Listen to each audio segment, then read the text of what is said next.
संभाजीनगरचे माजी खासदार यांनी जे विधान केलेलं आहे, मी आपल्याला एक सांगू इच्छितो.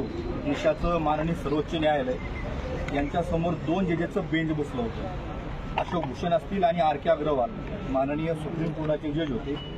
यांनी एका प्रकरणात असंच एका व्यक्तीनं हरिजन या शब्दाचा वारंवार उल्लेख करून आमच्या एका बौद्ध दलित महिलेला अपमानित केलं होतं.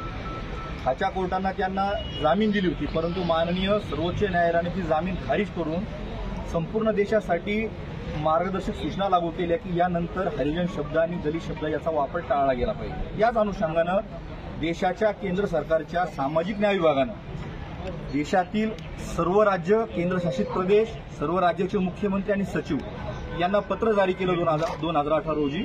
यापुढे कोणत्याही शासकीय कामकाजात असेल किंवा सार्वजनिक जीवनात असेल हरिजन शब्दाचा वापर टाळण्यात यावा, त्याला क्रिमिनल ऑफेन्स म्हणून अॅट्रॉसिटी ऍक्ट अंतर्गत त्याच्याबद्दल कॉग्निस घेतला जावा, अशा पद्धतीच्या त्या अनुषंगानं संपूर्ण देशात विविध न्यायालयानं जजमेंट दिलेले आहेत आणि त्या जजमेंट आधारे विविध लोकांवरती गुन्हे दाखल झालेले आहेत. ज्या धर्तीवरती इम्तियाज जलील यांनी हरिजन शब्दाचा वापर वारंवार केलेला आहे, मुद्दाम केलेला आहे, 7 वेळेस त्यांनी तो वापर केलेला आहे. याच्या अगोदरही दलित विरोधी मानसिकता, बौद्ध विरोधी मानसिकता 2024च्या विधानसभा निवडणुकीत त्यांनी दलित बौद्ध मतदारांवरती आरोप लावला होता की जी लोक विकव आहेत.